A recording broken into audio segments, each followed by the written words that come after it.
Hey guys, welcome to another episode of The Vinyl Den, your channel for record collecting by record collectors. My name is Nick.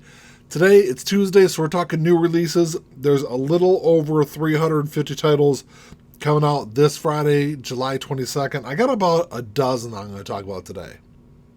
Make sure you check out the links down below. There's a link for the Vinyl Den Facebook group. There's another one for the merch page. We got links for the Apple Music and Spotify playlists, and then another one for the Patreon page. So make sure you check all that out. Of course, if you enjoyed the episode, make sure you give me a thumbs up. Hit that subscribe button down below. Make sure you hit that notification bell so you're notified every time we release new episodes.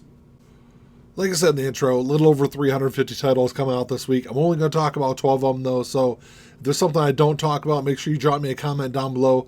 Let me know what else is coming out this week, because, I probably only look on maybe 6 to 8 different websites for new releases, so sometimes some of them, I can kind of slip through the cracks. Let me know what you're looking for. I will say that if you're unable to find something in your local store, I will put links down below for all the albums I'm going to talk about today. So the first one, I've been a big Danzig and Misfits fan for a very, very long time, since I was probably in my early to mid-teens.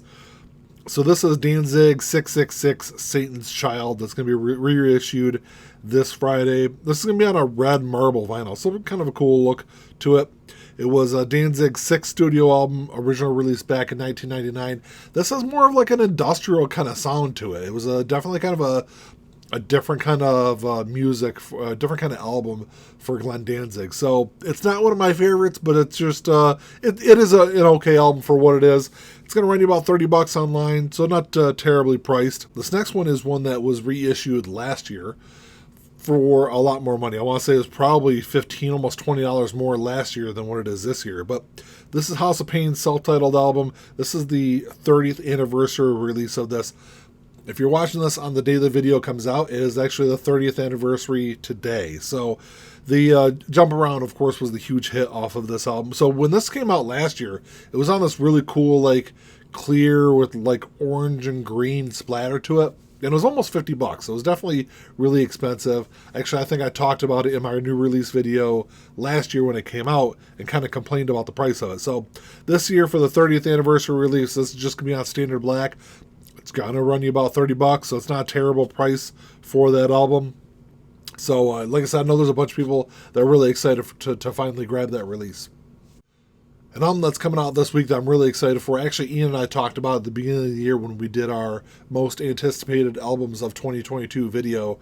This is Entering Heaven Alive by Jack White. This is actually the second studio album by Jack in 2022. Of course, he released Fear of the Dawn earlier this year, which is a fantastic, fantastic album. So Entering Heaven Alive is Jack's 5th studio album. I will say that when he released was a Boarding House Reach back in 2018, I think it was, I thought that was a terrible album, so I didn't really know what to expect for these two albums. I was really blown away by Fear of the Dawn. It's actually one of my favorite albums of the year so far. So I'm really interested to check out Entering Heaven Live, and I know it's supposed to be kind of a different kind of Jack White album, so I'm interested to see which way he kind of goes with it. From some of the stuff I've seen, it's been a little more like acoustic and things like that. So that's definitely a cool one to check out. It's going to run $22 online. I'm sure there's going to be an indie exclusive in the stores, so that's definitely what I'm going to grab. One that I was kind of surprised that's being released this week. This is Joan Osborne, Radio Waves. Of course, Joan had a couple of big hits back in the 90s. I didn't even know she was really kind of doing anything anymore. So this was actually released back in February of this year, and it's 13 tracks from radio appearances and demos from 95 to 2012. So it's going to run $19 online. It's not a bad price. I will probably pass on the vinyl. I'll at least stream it, though, and check it out, because I'm always interested in some of that stuff, especially Joan. I remember my wife actually had her one big CD that we used to listen to quite often back in the late 90s. So I'll definitely stream that one. And then this next one is definitely one that maybe a lot of people probably aren't really all that familiar with, but it's a band I think everyone should really check out. This is Me First and the Gimme Gimmes. This is their album Go Down Under. It's actually a 10-inch. It's only 5 tracks that are on this, but it's actually, if you're unfamiliar with their band, they were I forgot what year they started. Back in 1995, they were like a punk super group that formed. I know Mike from NoFX is in it, and they do a bunch of punk rock covers of songs you wouldn't typically think a punk band would cover. So on this album, you've got Never Tear Us Apart by NXS, All Out of Love by Air Supply, Friday on My Mind by The Easy Beats, Have You Ever Been Mellow by Olivia Newton-John, and I've Done Everything For You by Sammy Hagar, which I think Rick Springfield actually had a hit with that a couple years after Sammy also. So those are the 5 tracks on that album. Like I said, if you're unfamiliar with Me First and the Gimme Gimmes, definitely make sure you go out there and check them out.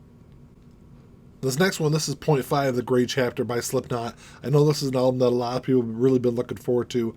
This was originally released back in 2014, and this was the first album after the death of their founding member and bass player, Paul Gray, who died back in 2010.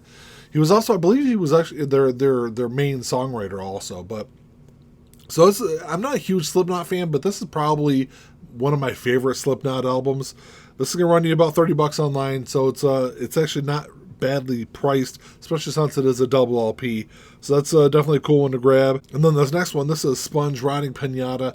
This is their debut album from 1994. There's been several reissues of this over the last maybe 5, 6, 7 years. I don't know. I've probably got 3 or 4 copies of it already.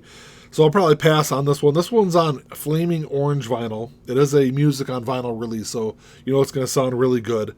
And Plowed and Molly were the big hits off of this. It's only $42 though. It's definitely more of a kind of a pricier album. The funny thing was, I was in high school when this album came out, and we had a news station that or a news program that we'd watch every morning at the beginning of school. And I think it was called Channel 1 is what it was called. But for some reason, Sponge was on there when their track Plowed was released as a single. So that was kind of the first kind of time I'd ever heard of Sponge, and they kind of got kind of big after that. Their next album, Wax of Static, was equally as good as Riding Piñata. But, you know, like I said, $42, I'll probably have to pass on that one, especially since I've already got a couple of copies of it. But if you don't, it's definitely a good album to grab. So this week we've also got the first 5 albums from Motley Crue being reissued. So you got Too Fast for Love, which is originally released back in 1981. Shout at the Devil, which was originally released back in 1983. Theater Pain from 1985.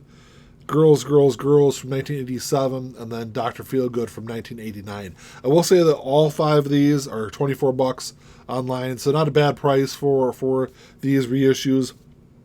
I actually probably will pick at least a couple of these up because I've got original pressings of all these albums, but a couple of them are not in the best of shape, so I probably will grab a couple of reissues. I will say, I wish they would acknowledge their self-titled album that was released in the mid-90s with John Corabi on vocals. It was the only one that Vince Neil wasn't on.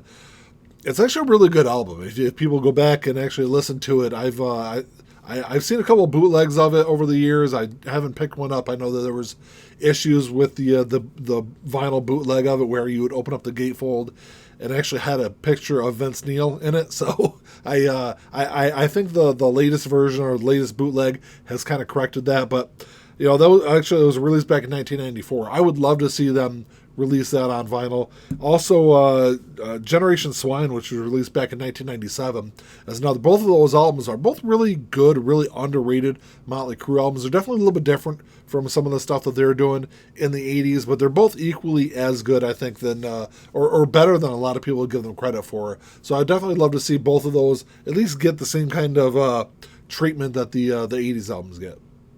Well, that's all I got for you today, guys. Thanks for checking the show out. Like I said, a little over 350 titles coming out. I only talked about 12 of them, though, so make sure you drop me a comment down below. Let me know what else is coming out. Like I said, I always kind of miss something, but if you enjoyed the episode, make sure you give me the old thumbs up. Hit that subscribe button down below. That's all I got. Until next time, keep on spinning. Peace.